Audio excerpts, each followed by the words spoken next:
মালয়েশিয়ার শ্রমবাজার নিয়ে দৈনিক প্রথম আলো তাদের প্রধান শিরোনাম করেছে। বাংলাদেশ থেকে অধিক কর্মী নেবে মালয়েশিয়া, পুত্রজয়ায় বৈঠক। মালয়েশিয়ার 3 মন্ত্রীর সঙ্গে আলাদা বৈঠক প্রবাসী কল্যাণ ও বৈদেশিক কর্মসংস্থান উপদেষ্টার।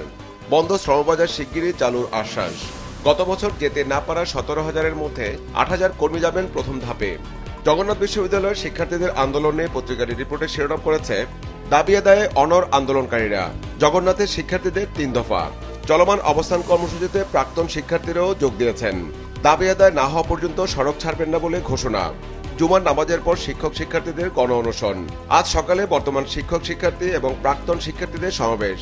ঢাকা বিশ্ববিদ্যালয়ের শিক্ষার্থী ছাত্রদল নেতা শাহরিয়ার হত্যা ইস্যুতে ঢাকা বিশ্ববিদ্যালয়ের পরিস্থিতি নিয়ে পত্রিকাটি রিপোর্টের শিরোনাম করেছে, শাহরিয়ার হত্যা, ঢাকা বিশ্ববিদ্যালয়ে ক্লাস পরীক্ষা হয়নি, ক্যাম্পাসে বিক্ষোভ। ঢাকায় রাস্তা অবরোধ করে বিভিন্ন আন্দোলন প্রসঙ্গে দৈনিক সমকাল তাদের প্রধান শিরোনাম করেছে। রাজধানীর পথে পথে দুর্ভোগ। বিএনপি নেতা ইশতাকের ঢাকা দক্ষিণ সিটির মেয়র পদে শপথ নেওয়া ইস্যুতে পত্রিকাটি রিপোর্টের শিরোনাম করেছে, সরকার দেখছে আইনি জটিলতা, বিএনপি বলছে কূটকৌশল। দ্বিতীয় দিনেও বিক্ষোভ, সচিবালয় অভিমুখে যাত্রা কাল। আইন মন্ত্রণালয়ে চিঠি পাঠিয়েছে স্থানীয় সরকার মন্ত্রণালয়। বিভিন্ন আন্দোলন প্রসঙ্গে দৈনিক যুগান্তর তাদের একটি বিশেষ প্রতিবেদন করেছে, যার শিরোনাম দেওয়া হয়েছে, মাঠে নেমেছে স্যাবোটাজ লীগ। সরকার সহ দেশপ্রেমিক সবাইকে সতর্ক থাকতে হবে মন্তব্য বিশ্লেষকদের। আওয়ামী লীগের কার্যক্রম নিষিদ্ধ হওয়ায় অনেকেই ছদ্মবেশে ঢুকে পড়েছে অন্তর্ঘাতমূলক কাজে। ঐতিহাসিক ফারাক্কা দিবস উপলক্ষে পত্রিকাটি একটি বিশেষ প্রতিবেদন করেছে, যার শিরোনাম দেওয়া হয়েছে, ঐতিহাসিক ফারাক্কা দিবস আজ। পানি সংকটে ক্ষতিগ্রস্ত 6 কোটি মানুষ। পদ্মা গঙ্গায় প্রায় 2000 কিলোমিটার নৌপথ অকার্যকর হয়ে পড়েছে। লবণাক্ততার কারণে খুলনা অঞ্চলে ধান উৎপাদন কমেছে। নতুন অর্থবছরের বাজেট নিয়ে দৈনিক কালের কণ্ঠ তাদের একটি বিশেষ প্রতিবেদন করেছে। ধুঁকছে শিল্প, স্বস্তি চান উদ্যোক্তারা।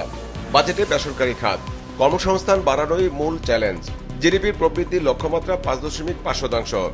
আইএমএফের পরামর্শে কমতে পারে কর ছাড় অব্যাহতি। ফ্রিজ, এসি, মোটরসাইকেল, মোবাইল শিল্পে ভ্যাট দ্বিগুণ হতে পারে। উৎপাদন ব্যয় বাড়ায় প্রতিযোগিতার সক্ষমতা হারাচ্ছে দেশি শিল্প। জগন্নাথ বিশ্ববিদ্যালয়ের শিক্ষার্থীদের আন্দোলনে পত্রিকাটি রিপোর্টের শিরোনাম করেছে, দাবি আদায়ে জবই শাটডাউন।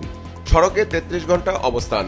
বোতল নিয়ে কর্মসূচিতে শিক্ষার্থীরা যোগ দিয়েছেন জবির অন্তত 24টি গাড়ি শিক্ষক কর্মচারী।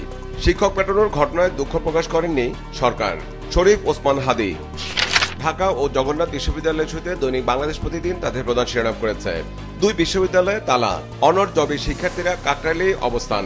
বিক্ষোভে উত্তাল দাবি পূর্ণদিবস ধর্মঘট। কাস্টমস কর্মকর্তাদের কলম বিরতি নিয়ে পত্রিকাটি রিপোর্টের শিরোনাম করেছে, কর্মকর্তাদের কলম বিরতিতে স্থবির কাস্টমস কার্যক্রম। চট্টগ্রামে শ্রমিকদের কর্মবিরতিতে কন্টেইনার পরিবহন ব্যাহত। মালয়েশিয়ার শ্রমবাজার নিয়ে দৈনিক দেশ রূপান্তর তাদের প্রধান শিরোনাম করেছে, শ্রমিক নিতে রাজি মালয়েশিয়া, 4 শর্ত। পুত্রজয়ায় 3 মন্ত্রীর সঙ্গে বৈঠক আইন উপদেষ্টার। 6 বছরে 12 লাখ শ্রমিক নেয়ার আশ্বাস। 100 এজেন্সিকে নিয়ে বৈঠকে আলোচনা। 2 উপদেষ্টার সাবেক এপিএস ও পিওকে দুদকে তলব করার ইস্যুতে পত্রিকাটি রিপোর্টের শিরোনাম করেছে, উপদেষ্টাদের এপিএস পিওকে দুদকে তলব। আগামী 20, 21 ও 22 মে দুদকের প্রধান কার্যালয়ে হাজির হতে নোটিশ। এনসিপির সাবেক যুগ্ম সদস্য সচিব তানভীরকে জিজ্ঞাসাবাদের জন্য তলব। পুলিশের পদক নিয়ে দৈনিক কালবেলা তাদের একটি বিশেষ প্রতিবেদন করেছে, তার শিরোনাম দেওয়া হয়েছে, যে ঘটনায় দায়মুক্তি সেই ঘটনায় পদক। 5 আগস্টের বিতর্কিত ভূমিকা। শেখ হাসিনার আমলে গ্রেপ্তার, হয়রানিতে যুক্ত কর্মকর্তাও পেয়েছেন পদক। 14 থানায় হামলা ঠেকাতে পদক পান এক কর্মকর্তা। আবেদন ছাড়াই পদক পেয়েছেন 23 জন। 5 আগস্টে ভূমিকা পালন করে পেয়েছেন 7 জন। রাজধানীর গণপরিবহন নিয়ে দৈনিক আজকের পত্রিকা তাদের একটি বিশেষ প্রতিবেদন করেছে, যার শিরোনাম দেওয়া হয়েছে, চলবে ইলেকট্রিক বাস, খরচ 2500 কোটি। ঢাকার গণপরিবহন প্রকল্প ব্যয়, মোট ব্যয় 2500 কোটি টাকা। বিশ্বব্যাংক দেবে 2135 কোটি টাকা। সরকার দেবে 375 কোটি। প্রকল্পের মেয়াদ 5 বছর। শুরু হবে আগামী 1 জুলাই, শেষ হবে 2030 সালে। কেনা হবে 400 ইলেকট্রিক বাস। চলবে ঢাকা ও নারায়ণগঞ্জে। চার্জিং ডিপো হবে 3টি।